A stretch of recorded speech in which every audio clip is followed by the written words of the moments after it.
जय माता दी, जय जगदंब, नमो आदेश. मी प्राध्यापक आंधळे सर आपलं ह्या व्हिडिओमध्ये स्वागत करत आहे. काल भैरव जयंती तोंडावर येऊन ठेपलेली आहे आणि त्यानिमित्ताने उपासकांच्या आग्रहासाठी आपण हा व्हिडिओ तयार करत आहोत. मुळामध्ये हा व्हिडिओ तयार करायला मला थोडासा उशीरच झाला, कारण शाळेचा व्याप, ट्युशनचा व्याप आणि या सर्व गोष्टींमधून वेळ काढून व्हिडिओ बनवावा लागतो. त्यामुळे जो व्हिडिओ 2 ते 3 दिवस आधी यायला पाहिजे होता तो ऐन वेळेवरती मी या ठिकाणी अपलोड करतोय. तरी सुद्धा हरकत नाही, ज्ञान केव्हाही यावं ते स्वागतार्ह असतं. बघा, काल भैरव जयंतीच्या दिवशी काय करायचं काय नाही हे तुम्हाला यूट्यूबवरती अनेक व्हिडिओमध्ये अनेक जणांनी सांगितलेलं आहे, सांगतही असतील. त्याबद्दल मी जास्त खोलामध्ये न जाता एक सोपा उपाय असा सांगणार आहे, ज्या उपायामुळे आपल्याकडे कालभैरवाचं शक्तितत्व अधिकाधिक आकृष्ट होईल. आणि या उपायाला म्हटलं जातं की संधी प्रकाश वेळेमध्ये करायची साधना. बघा, संधी प्रकाश वेळेमध्ये करायची साधना म्हणजे काय, आपण ह्या विषयाला पहिले समजावून घेऊया, त्यानंतर मी तुम्हाला जापानी विधी सांगतो. संधी प्रकाश वेळ म्हणजे काय आपण पहिले हे समजून घेऊया. संधी याचा अर्थ होतो संध्या. संध्या या शब्दाचा अर्थ होतो सायंकाळ, म्हणजेच मावळतीची छटा. आणि प्रकाश या शब्दाचा अर्थ होतो सूर्याचा प्रकाश. म्हणजे ज्या वेळेला मावळतीची छटा आहे, संध्या आहे, म्हणजेच सायंकाळ सुद्धा आहे आणि सूर्याचा प्रकाश सुद्धा आहे, अशा जोड मिश्रणाच्या त्या समन्वयाला, त्या संगमाला त्या ठिकाणी संधी प्रकाश काळ म्हटलं जातं. आता हा जो संधी प्रकाश काळ आहे हा थोडासा प्रदोष समयाशी साधर्म्य ठेवणारा असतो बरं का. फरक एवढा आहे की प्रदोष काळामध्ये संपूर्ण सायंकाळ झालेली असते, फक्त रात्र होण्याची बाकी असते. म्हणजे सायंकाळ आणि रात्रीच्या मधली वेळ म्हणजे प्रदोष, तर संधी प्रकाश वेळ म्हणजे प्रदोष काळाच्याही थोडीशी अलीकडची वेळ. आता हे ऐकायला तुम्हाला फार किचकट वाटत असेल, एकदम सोप्या भाषेमध्ये आपण समजावून घेऊया. बघा, दिवसाचे एकूण 4 प्रहर असतात आणि रात्रीचे एकूण 4 प्रहर असतात. म्हणजे धर्मशास्त्रानुसार दिवसाला 4 टप्प्यांमध्ये मोडलेलं आहे, रात्रीला सुद्धा 4 टप्प्यांमध्ये मोडलेलं आहे. हे प्रहर कुठले? दिवसाचे प्रमुख 4 प्रहर ते आहे सकाळी 6 ते 9, दुपारी 9 ते 12, त्यानंतर मध्यान्ह समयी 12 ते 3, त्यानंतर सायंकाळी 3 ते 6. आणि रात्रीचे एकूण 4 प्रहर आहे संध्याकाळी 6 ते 9, रात्री 9 ते 12, मध्यरात्री 12 ते 3 आणि प्रातः समयी 3 ते 6. म्हणजे असे एकूण दिवसाचे 4 आणि रात्रीचे 4 असे म्हणून 8 प्रहर तयार झाले. याला अष्टप्रहर असं सुद्धा म्हणतात. आता या अष्टप्रहरापैकी जो संध्याकाळचा 4था प्रहर असतो म्हणजे सायंकाळी 3 ते 4, या समयाच्या शेवटी बघा प्रदोष काळाचा आरंभ होतो आणि त्याच वेळेला संधी प्रकाश वेळ सुद्धा असते. म्हणजेच काय, संध्याकाळचा सूर्य पूर्णपणे मावळायला आलेला आहे, तो सूर्य पूर्ण लाल भडक झालेला आहे, तो पश्चिम दिशेकडे मावळत आहे आणि दुसऱ्या बाजूने अंधार सुद्धा सुरू झालेला आहे. म्हणजे ना धड दिवस ना धड रात्र, रात्र आणि दिवस या दोघींच्याही मधली घटका म्हणजे त्या ठिकाणी संधी प्रकाश वेळ. या संधी प्रकाश वेळेवरती प्रामुख्याने 3 दैवतांची उपासना केली जाते. या 3 दैवतांच्या उपासनेमुळे अधिकाधिक भक्तांना लाभ होतो. हे 3 दैवत कुठली? पहिलं दैवत आहे कालभैरव, दुसरं दैवत आहे त्या ठिकाणी मदुराईची मीनाक्षी माता आणि तिसरं दैवत आहे भगवान महाविष्णूचा 4था अवतार असणारं भगवान नृसिंह. तुम्ही बघा, ज्या वेळेला भगवान नृसिंहाने हिरण्यकशिपू राक्षसाचा वध केला तो अशा वेळेवरती केला होता की जेव्हा ना दिवस होती ना रात्र होती.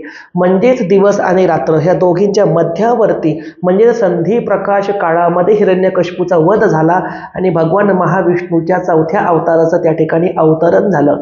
त्यामुळे त्या ठिकाणी हिरण्यकशिपूचा वध करणाऱ्या आणि प्रल्हादाचं रक्षण करणाऱ्या नृसिंहाची योग्य वेळ ही प्रदोष काळ असते, संधी प्रकाश काळ असते, प्रदोष काळ शिवाचा असतो.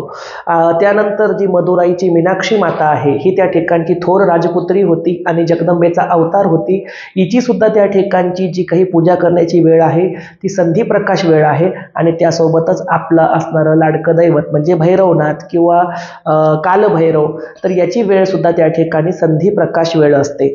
म्हणजे तुम्ही दिवसभर त्याची पूजा करा किंवा नका करू, तुम्ही दिवसभर जर त्या ठिकाणी कालभैरवाचा 5 घंटे जाप केला आणि तोच जर तुम्ही त्या ठिकाणी संधी प्रकाश वेळेमध्ये 1 तास जाप केला तर ह्या 1 तासामध्ये तुमच्या 1000 तासांची भरपाई होते. हे अतिशय गुप्त रहस्य आज मी तुम्हाला या ठिकाणी सामायिक करत आहे.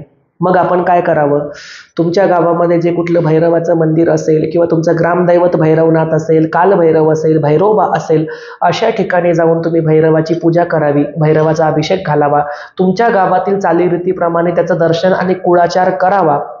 ज्यांच्या गावामध्ये मंदिर नाही किंवा ज्यांच्या जवळपासही कुठलं भैरवाचं स्थान नाही, अशांनी स्वतःच्या घरामध्येच भैरवाची मूर्ती ठेवून त्या मूर्तीचं किंवा भैरवाच्या फोटोचं पूजन करावं. आता बऱ्याच ठिकाणी हा प्रॉब्लेम असतो की कालभैरव हे उग्र दैवत असल्यामुळे त्याचा फोटो सहसा घरात कुणी ठेवत नाही किंवा कालभैरवाची मूर्ती सुद्धा सहसा पाहायला मिळत नाही. अशा वेळेला काय करावं? तर अशा वेळेला मी तुम्हाला सांगतो, आपण एक मोठ्या रंगाची लाल सुपारी घ्यावी, तिला तांदळाच्या वाटीवरती ठेवावं, तिलाच भैरवाचं स्वरूप मानून त्या सुपारीची सुद्धा आपण पूजा करू शकतो. आपण त्या सुपारीलाच पंचामृताने स्नान घालू शकतो, दह्या दुधाने स्नान घालून, सुवासिक अत्तर लावून, हळदी कुंकवाचा मान देऊन, धूप दीप नैवेद्य दाखवून तिच्या समोर सुद्धा जाप करू शकतो. आणि हो, आणखीन एक तुम्हाला गुप्त रहस्य सांगतो बरं का. भैरव किंवा कालभैरव हा एका स्वरूपाने प्रत्येकाच्या घरामध्ये असतो, तो म्हणजे आपला जेजुरीचा खंडोबा. खंडोबा हे मुळामध्ये मार्तंड भैरव स्वरूप आहे. म्हणजे भैरवाने जे एकूण 8 अवतार धारण केले, या 8 अवतारांपैकी 6वा अवतार म्हणजे मार्तंड भैरव अर्थातच खंडोबा. आणि खंडोबाची मूर्ती किंवा फोटो 90% घराण्यांमध्ये असतोच असतो किंवा खंडोबाचा टाक असतो. तुम्ही त्या टाकालाच भैरव स्वरूप मानून सुद्धा त्याची पूजा करू शकता. फक्त फरक एवढा राहील की त्या ठिकाणी आपण भंडाऱ्याचा वापर जास्त करतो, कारण मार्तंड भैरवाचं लेणं भंडारा आहे, तर कालभैरवाचं लेणं त्या ठिकाणी बुक्का आहे. तर बुक्का अर्पण न करता खंडोबाचा मूर्ती किंवा टाकाला त्या ठिकाणी हळद आणि कुंकूच अर्पण करावं, परंतु भैरव स्वरूपात त्याची पूजा सुद्धा चालते.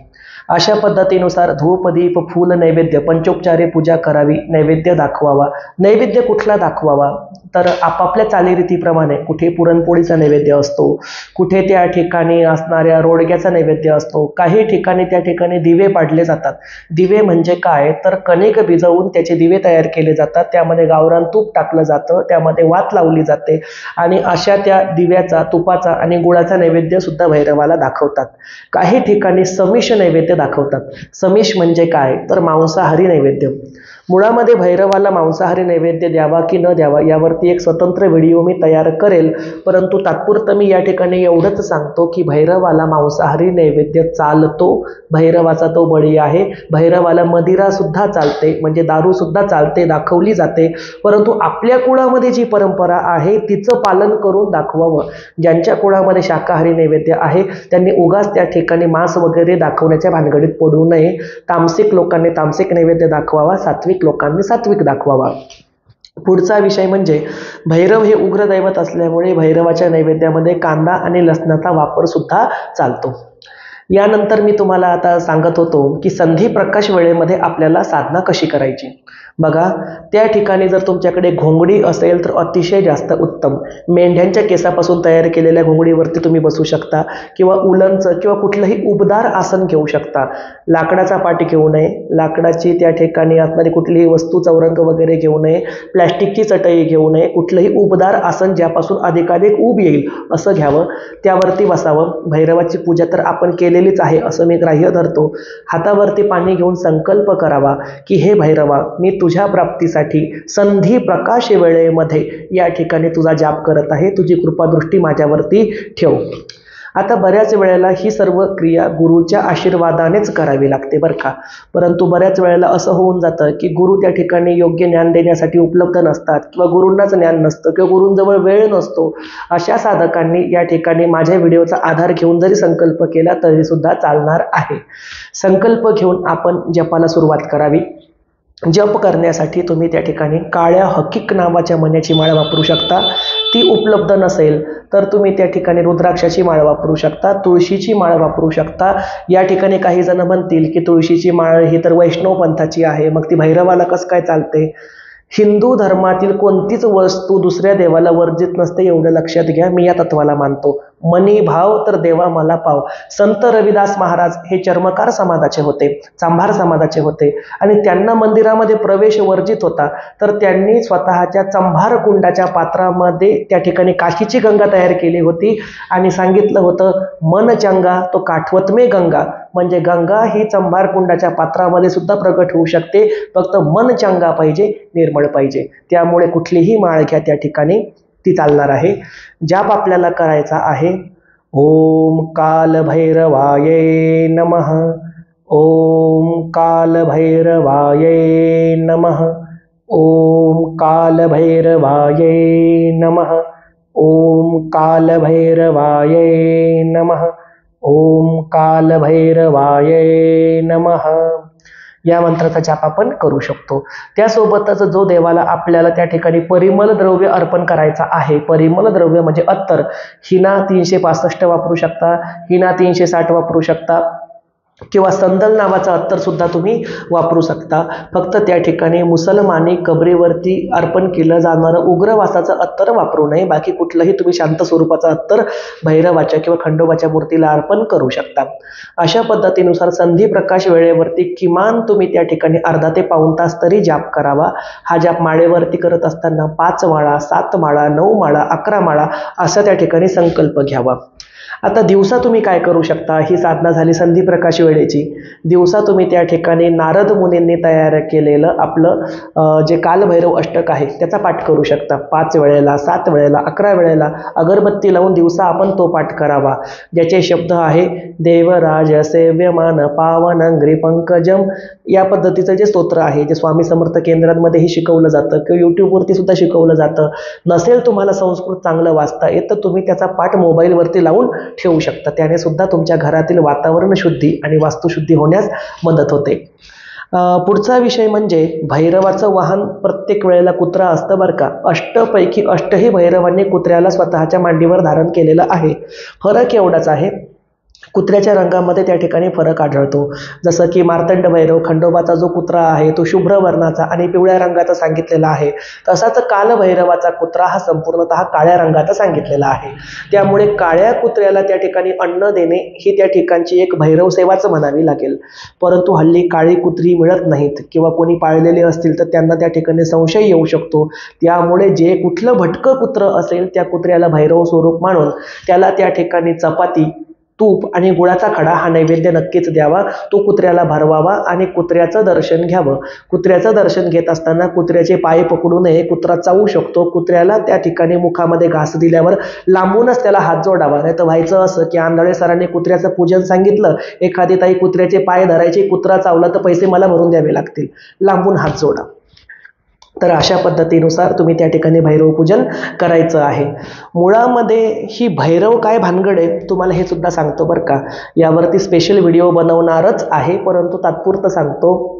भैरवाची उत्पत्ती झालेली आहे शिवाच्या क्रोधापासून, महादेवाच्या क्रोधापासून.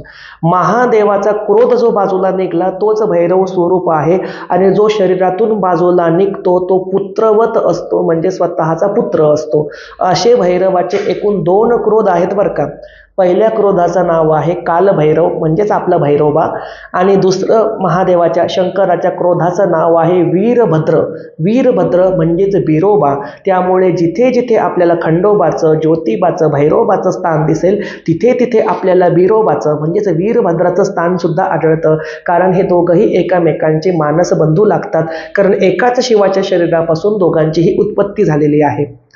ज्या वेळेला विष्णू आणि ब्रह्मामध्ये त्या ठिकाणी वर्चस्ववादावरून लढाई निर्माण झाली, वर्चस्ववादाच्या लढाईमध्ये ब्रह्मदेवाने शिवाची भरपूर निंदा केली आणि शिवाची भरपूर निंदा केल्यामुळे शिवाच्या क्रोधापासून जो काळपुरुष तयार झाला तोच त्या ठिकाणी असणारा कालभैरव, ज्याने स्वतःच्या एका नखाने ब्रह्मदेवाचं मस्तक उडवलं आणि 5 मुखाचा ब्रह्मदेव हा चतुर्मुख झाला, 4च मुखांचा झाला, अशी कथा आढळते.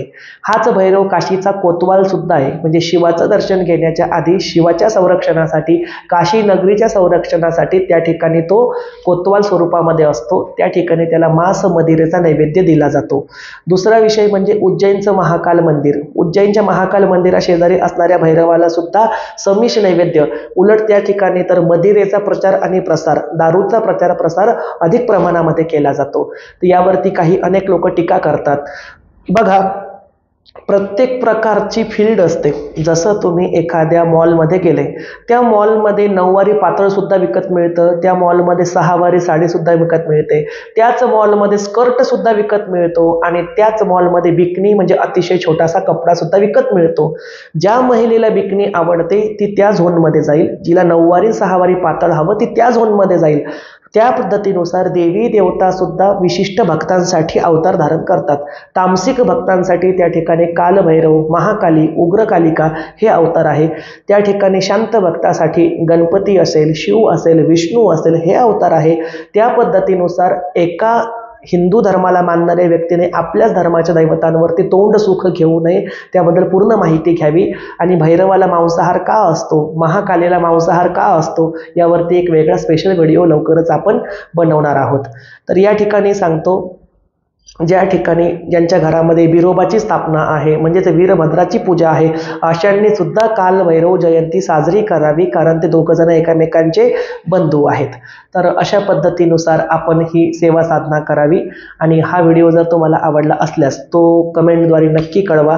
आजची माहिती तुम्हाला कशी वाटली, ती आवडली असल्यास शेअर करा. आमच्या जगदंबा देवी संस्थान देऊळगाव राजा ह्या यूट्यूब चॅनलला लाईक करा, शेअर करा, सबस्क्राईब करा. सबस्क्राईब करण्यासाठी बेल आयकॉनवरती म्हणजेच घंटीच्या चिन्हावरती प्रेस करून क्लिक करा, म्हणजे आम्ही टाकलेले सर्व व्हिडिओ तुम्हाला सर्वात प्रथम कळतील. सर्वांचं कल्याण असो. जय माता दी, जय जगदंब, नमो आदेश.